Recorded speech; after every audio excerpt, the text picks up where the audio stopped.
Well, I can certainly understand her frustration here, man, with her boyfriend who's broke but going on vacation. Look, if you got something going on in your life and you want to share it with Bert Show fam all around the country, hit us up at thebertshow.com. And we'll throw it out to them, and with any luck at all, we'll get you some advice for people that are certainly not qualified to give you advice. But yeah, so this dude's not working, yet he's planning on going on a vacation, and she's the paying for everything, and now she's really bugged by what's going on. Clearly, Mo has the email. Bert Show, I'm fuming angry, but I really don't want a big blowout fight with my boyfriend. We've been on each other's nerves a lot lately, so I'm really trying to pick my battle so we don't end up in another big fight. So I'm writing you guys in hopes that you can either calm me down and tell me this is not that big of a deal, or if it is a big deal, maybe help me figure out how to deal with it so that it doesn't end up in a big fight and maybe a breakup. My boyfriend and I have been together for 2 years. About 6 months ago, we decided to move in together. All was great for exactly 1 month. Then, he lost his job. It wasn't his fault, so I've tried to be understanding about it. He's also been working really hard to get another job, one with more long-term and potential security. It would be great if it came with a pay increase. Unfortunately, he hasn't had much luck finding what he is looking for. We're at least fortunate that I do make enough to support us even if I wish we didn't have to. So that means I'm stuck paying for everything. I pay the rent, the utilities, our car insurance, phones, etc. I even pay for his prescriptions and health insurance.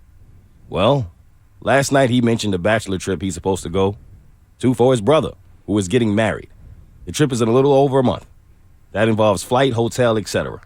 I immediately said there's no way I could afford to pay for that too. He didn't tell me he would never expect me to and that he had a little bit of savings left and he would just use that. Now he's bringing up the fact he's got a little extra side cash. Wow. When I heard that, I was furious. I had no idea he had any savings.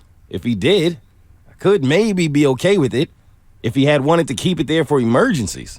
However, if I've been paying for everything for 6 months and now he tells me he has a couple $1,000s that he can blow on a weekend of fun, am I justified in my anger or should I insist he not go? Shouldn't he use that money to pay me back for just a small portion of what I've been paying for? Yep. Or would that make me terrible considering this is his brother's bachelor's party? Oh, should I mention that we didn't even exchange Christmas gifts this year because he, quote, didn't have any money? I'd love your perspective. You're gone. Get out of there. Are you kidding me? So this is just a symptom. I mean, if they've been living with each other for a month and he finds any of this acceptable, now is the time to get out. Because this dude either doesn't realize how selfish he's being or realizes it and just has decided not to do anything at all. Well, they've been living together for 6 months. And then a month into that, he lost his job. So he's been out of a job for 5 months. But she's saying that he's trying. He's not sitting there doing nothing. Believe it or not, I am torn on this. Really? Yeah, just because when you lose your job or something like that happens, I mean, that is, you can get into a depressive state and it can be very difficult on you mentally and emotionally. And as long as he's trying, and because this is his brother's wedding, like if it's just like a random friend because it's his brother's wedding, I think maybe it might be good for him to go out and have some fun and then reset and focus on finding a job. You know what else could put you in a depressive state? What is that? Busting your ass 24/7 to support an entire family and not getting any help at all. Yep. No. I get that. And I totally see her side of it. I get why she's pissed, and I would be pissed too. But I also, in a weird way, I feel for him, and I don't know why. But he's got the cash. I mean, yeah. And he hasn't offered to pay for anything. And he's had thousands of dollars in the bank. I mean, I think that speaks volumes, Mo. That would be the problem for me here. Like, I understand you keeping the cash and maybe not using it because it's the last that you have and waiting for an emergency. But then at the point when you bring it up to go party and you didn't help me with any of this at all, and we didn't even do like a small Christmas gift exchange when I've been paying for your health insurance. Just a keychain, bro. Yeah, just a keychain. I'd feel away. Tommy.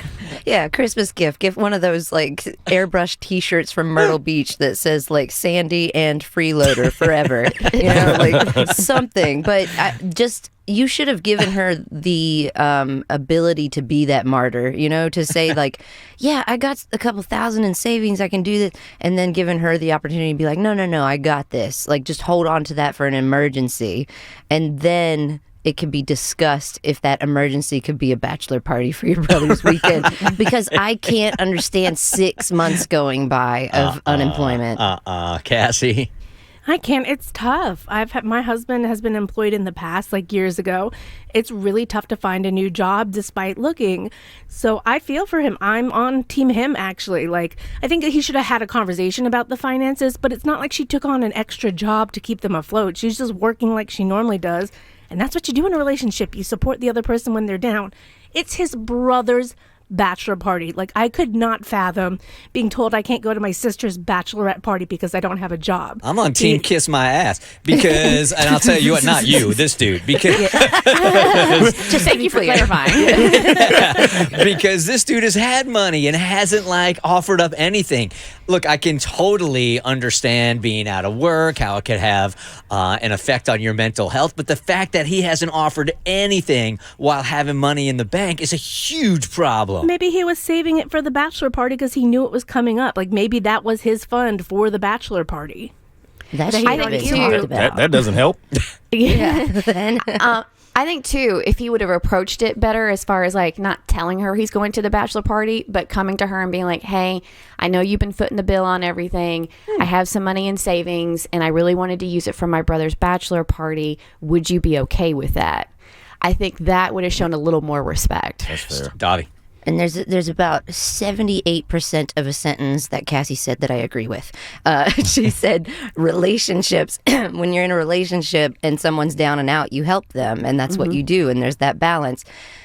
I would say marriages, when you're married, they're not married, right? Mm-mm. Correct. Okay, so like, I'm sorry, but no boyfriend am I taking care of. In a marriage, yes, my husband is a musician.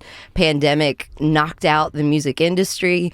We're in a place right now where I'm making the monies, and that is how marriage works for me. But I would not do that for just a haphazard like relationship. Yeah, he can't even afford a promise ring.